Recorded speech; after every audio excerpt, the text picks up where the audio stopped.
Imagine un instant que tu te réveilles en pleine nuit, le front en sueur, le cœur battant. Tu viens de rêver que tu marchais seul à travers une forêt sans fin. Et pourtant, au lieu d'éprouver de la peur, tu ressentais une paix profonde, une sérénité que tu n'avais jamais connue auparavant. Mais dès que tu ouvres les yeux, ce sentiment s'évanouit.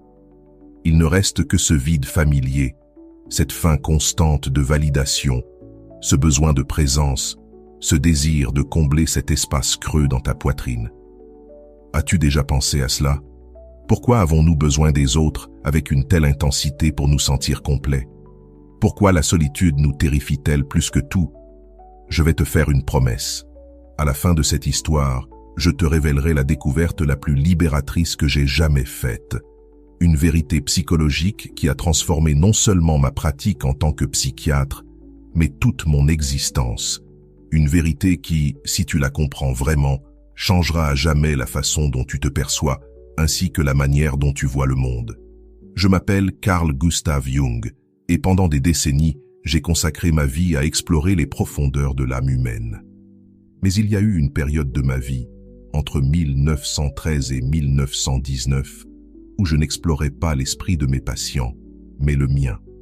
Ce que j'ai découvert dans cette obscurité, dans cette descente vers les profondeurs de ma propre psyché, était ce que la plupart des gens passent leur vie entière à fuir. J'ai compris que la personne que je fuyais depuis toujours, c'était moi-même, et que le bonheur que je cherchais désespérément dans les autres, dans la reconnaissance professionnelle, dans les relations, ou encore dans l'approbation de mon mentor Freud, avait toujours été en moi, attendant patiemment que j'aie le courage de me tourner vers l'intérieur. Si ces mots résonnent en toi, abonne-toi à la chaîne, mets un j'aime à cette vidéo et dis-moi dans les commentaires depuis quel pays tu te connectes. J'adorerais découvrir jusqu'où s'étend cette communauté de chercheurs de sérénité et de courage. Laisse-moi t'emmener à ce moment crucial de ma vie. Nous sommes en 1913, j'ai 38 ans. De l'extérieur, ma vie semblait parfaite. J'étais un psychiatre respecté, j'avais travaillé aux côtés de Sigmund Freud, j'avais une famille, une carrière stable, un statut social envié, tout ce qu'un homme pourrait souhaiter pour être heureux. Pourtant, à l'intérieur, tout s'effondrait. Ma rupture avec Freud n'était pas seulement professionnelle, elle était profondément personnelle. Il avait été pour moi comme un père, un guide qui donnait à ma vie structure, direction et sens. Et soudain, cet ancrage avait disparu. Je me sentais à la dérive, comme un navire pris dans une tempête sans boussole. Les nuits étaient les plus difficiles. Je me réveillais bouleversé par des rêves étranges et dérangeants. Dans l'un d'eux, je voyais une immense vague de sang déferler sur l'Europe. Je ressentais le poids d'un désastre imminent. Et, effectivement, peu de temps après, la Première Guerre mondiale éclata. Mais au-delà de leur aspect prophétique, j'ai compris que ces rêves révélaient quelque chose d'intime. Mon identité reposait sur des fondations extérieures, l'approbation de Freud, le respect de mes pairs, mon rôle de mari et de père. Mais qui étais-je une fois toutes ces couches retirées? Qui était vraiment Carl Jung sans ces masques? C'est alors que j'ai pris la décision la plus effrayante et la plus libératrice de ma vie. J'ai décidé d'arrêter de fuir. J'ai choisi de plonger volontairement dans mon inconscient, dans ce territoire sombre et chaotique que chaque être humain porte en lui, mais que la plupart refusent d'explorer. Chaque soir, après mes consultations, je m'asseyais en silence et laissais les images émerger de moi. Je ne les jugeais pas, je ne les analysais pas immédiatement, je les observais simplement. Et bientôt, elles affluaient. Des figures archétypales, des symboles anciens, des êtres mythiques semblant venir de l'aube de l'humanité. Pourtant, je savais qu'ils étaient tous des fragments de moi. Il y avait un vieil homme sage, porteur d'autorité, une présence féminine mystérieuse, incarnant tout ce que j'avais refoulé, et des figures sombres, menaçant les parties de ma personnalité que j'avais enterrées pour paraître respectable. Au centre de tout ce chaos se tenait mon moi conscient, l'ego, tentant de naviguer dans ce monde intérieur. Au début, c'était terrifiant. il y eut des moments où j'ai réellement cru perdre la raison. Je me demandais si c'était ce que mes patients ressentaient dans leur crise psychotique. Mais j'ai fini par comprendre la différence. J'étais entré dans ce voyage consciemment. Je n'étais pas entraîné dans l'inconscient, j'y plongeais volontairement. C'est plus tard que j'ai nommé ce processus le pont entre l'ego et le soi, la passerelle reliant notre conscience aux profondeurs de notre psyché. Et dans ce dialogue avec le monde intérieur, j'ai fait une découverte révolutionnaire. Toute ma vie, j'avais projeté mon sentiment de complétude sur les autres. Quand Freud était mon mentor, je projetais sur lui l'image du père sage que je croyais nécessaire. Quand je cherchais la reconnaissance professionnelle, je projetais ma valeur personnelle sur l'approbation extérieure. Quand je m'accrochais à la compagnie constante des autres, j'évitais la seule présence qui comptait réellement, la mienne. Je me souviens d'un rêve particulièrement révélateur. Je me voyais dans une immense maison, à plusieurs étages. Les niveaux supérieurs, lumineux et richement décorés, représentaient mon esprit conscient, le masque que je montrais au monde. Mais en descendant, les pièces devenaient plus anciennes, plus sombres, plus primitives. Au niveau le plus bas, dans une cave profonde, je découvrais une grotte remplie d'ossements et de poteries antiques. Pourtant, je n'ai pas ressenti de peur, mais de la fascination. Cette maison, c'était moi. Les étages supérieurs étaient mon identité de surface et le sous-sol, l'essence brute de l'humanité. Nos instincts, nos mythes, notre mémoire collective. Ce rêve m'a révélé quelque chose d'extraordinaire. Je n'étais jamais vraiment seul. En moi vivaient toutes les expériences de l'humanité, condensées en symboles et en schémas, ce que j'allais plus tard appeler l'inconscient collectif. Comment pourrais-je me sentir seul alors que je portais en moi toute l'humanité? C'est alors que j'ai rencontré mon ombre, cet aspect caché du soi que nous rejetons, nions ou refoulons. C'est la partie que nous cachons non seulement aux autres, mais aussi à nous-mêmes. Mon ombre contenait mes insécurités, mes rancunes, mon besoin enfantin d'approbation et mes pulsions égoïstes. J'avais construit l'image publique du psychiatre brillant, de l'homme rationnel, du chercheur objectif, mais sous ce masque se cachait un être blessé et vulnérable, un homme qui s'était senti abandonné, cherchant l'amour à l'extérieur parce qu'il ne savait pas encore s'aimer lui-même. Le jour où j'ai osé regarder mon ombre droit dans les yeux, tout a changé. Je me souviens être assis dans mon bureau, pratiquant ce que j'ai ensuite appelé l'imagination active, quand une figure sombre apparut devant moi. Au lieu de la repousser, je lui ai demandé « Qui es-tu » Sa réponse m'a bouleversé. « Je suis tout ce que tu as refusé d'être. » Cette ombre, c'était le Jung insécure, le Jung avide d'amour, le Jung imparfait. C'était l'enfant solitaire que j'avais été, l'adolescent désireux d'appartenance, l'adulte craignant de ne jamais être à la hauteur. Et à cet instant, j'ai compris une vérité fondamentale. La plénitude ne naît pas de la perfection, ni de la lumière seule, mais de l'union entre la lumière et l'ombre. La forêt de mon rêve, celle où je marchais seul en paix, n'était pas un lieu réel. Elle symbolisait ma psyché, vaste et mystérieuse. J'ai compris alors que la solitude n'était pas mon ennemi. Elle était la porte d'entrée vers la rencontre la plus profonde de toutes. La rencontre avec soi-même. Je ne pouvais pas trouver le bonheur tant que je rejetais certaines parties de moi. Le vrai bonheur ne viendrait jamais d'une personne parfaite censée me compléter, ni de la reconnaissance du monde, ni de mes accomplissements. Il viendrait de l'intégration de toutes les parties de mon être, de la réconciliation avec mon ombre, de l'acceptation que je suis à la fois lumière et obscurité, force et fragilité. Ce processus d'intégration, ce passage de l'inconscient à la conscience, c'est ce que j'ai appelé plus tard le processus d'individuation, le chemin qui mène à devenir ce que tu es vraiment, et non ce que tu crois devoir être. Et par essence, c'est un voyage solitaire, car personne ne peut le faire à ta place. Tu peux avoir des mentors, des thérapeutes, des amis qui marchent à tes côtés, mais ce voyage intérieur, c'est le tien, et le tien seul. Le travail intérieur est quelque chose que toi seul peux accomplir. Pendant ces années de confrontation avec moi-même, quelque chose de curieux a commencé à se produire. Plus je devenais à l'aise dans ma propre compagnie, plus j'apprenais à dialoguer avec les différentes parties de ma psyché, moins j'avais besoin de validation extérieure.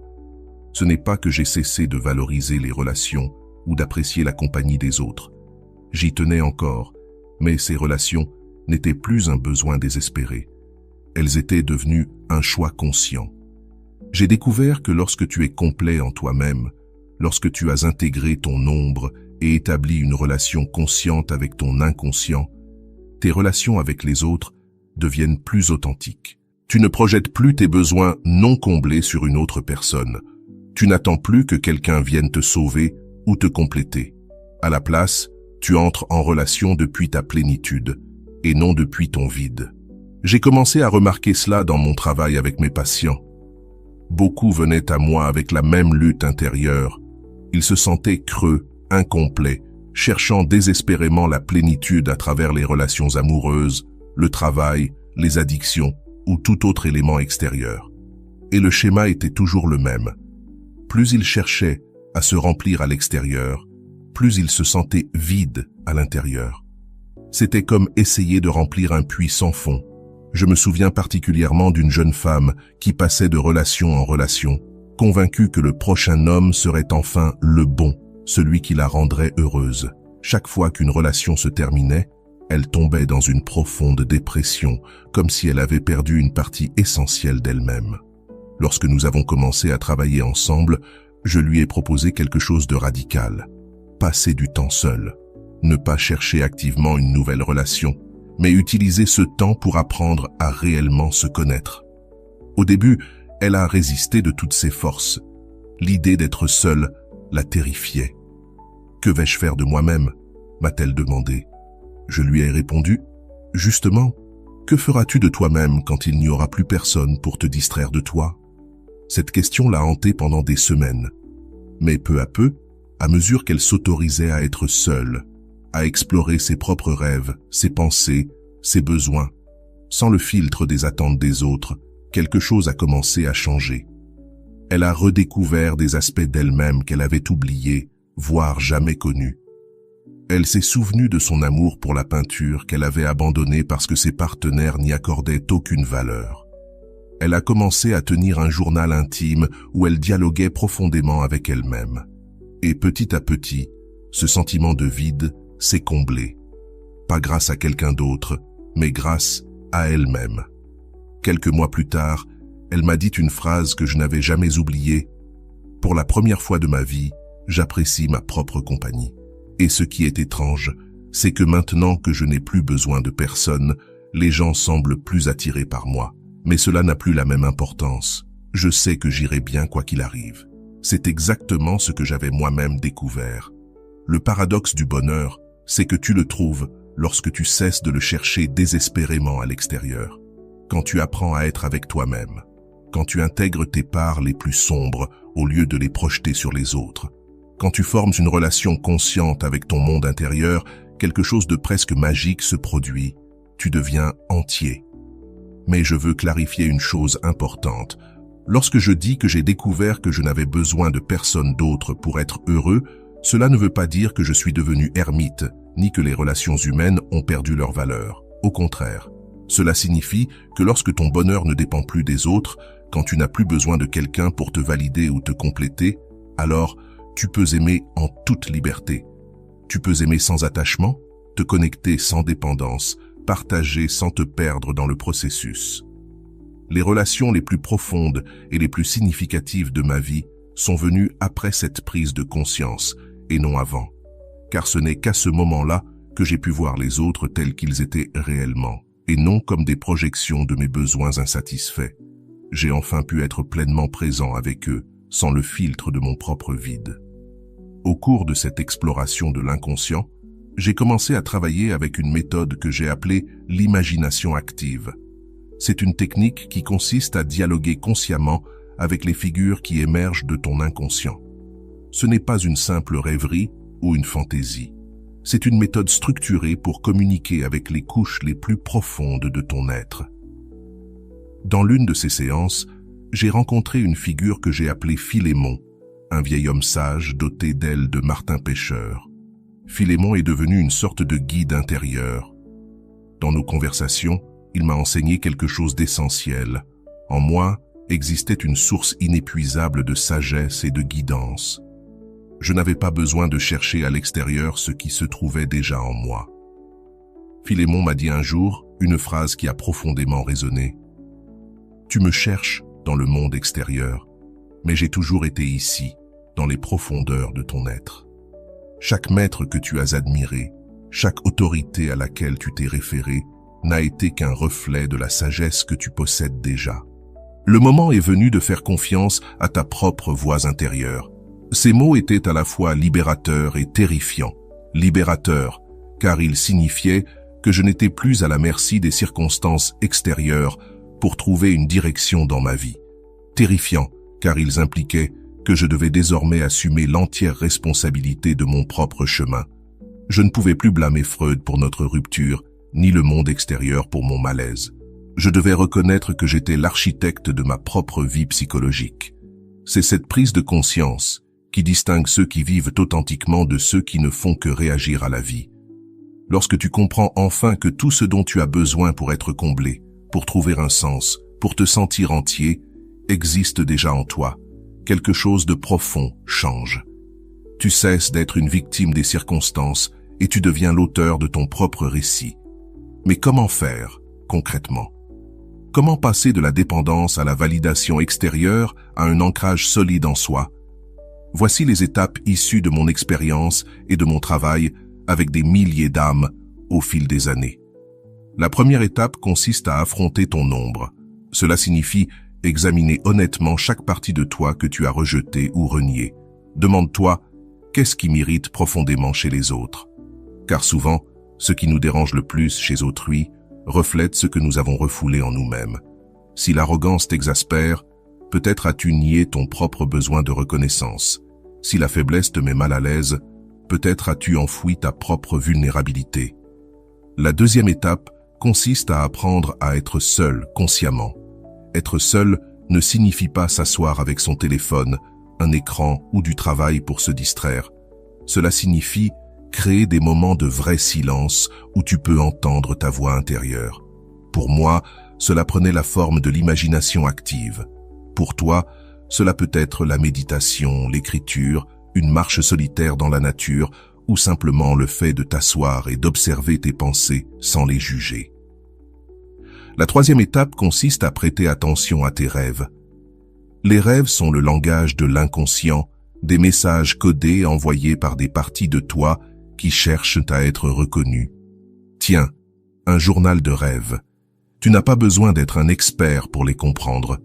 Demande-toi simplement, quelles émotions ce rêve a-t-il éveillé? Quels symboles y sont apparus? Que pourrait-il représenter en moi?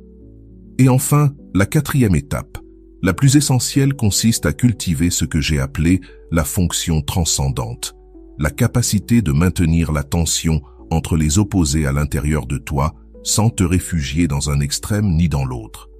C'est dans cet équilibre intérieur que naît la vraie transformation.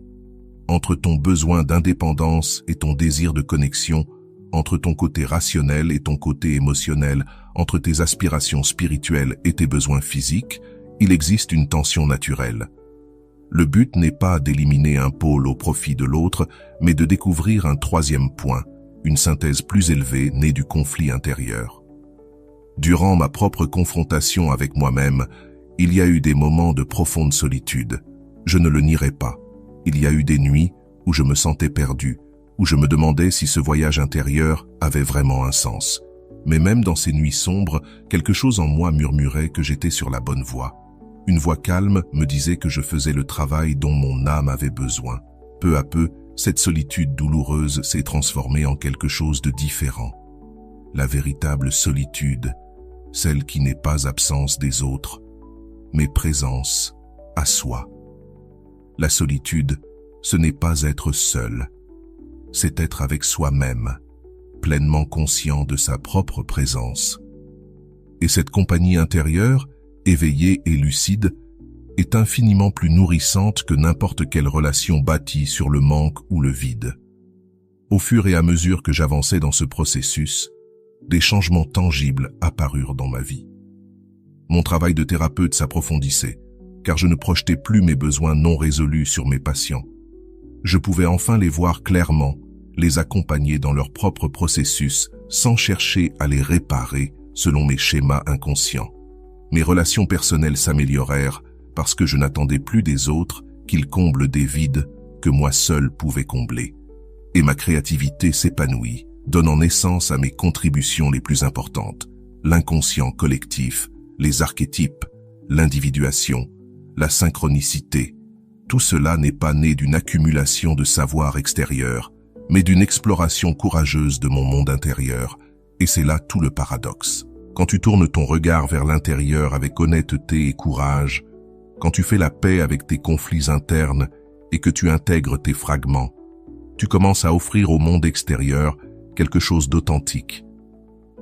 J'ai vu cette transformation se produire d'innombrables fois dans ma carrière. Des personnes venaient à moi brisées, dépendantes, cherchant quelqu'un qui leur dirait comment vivre.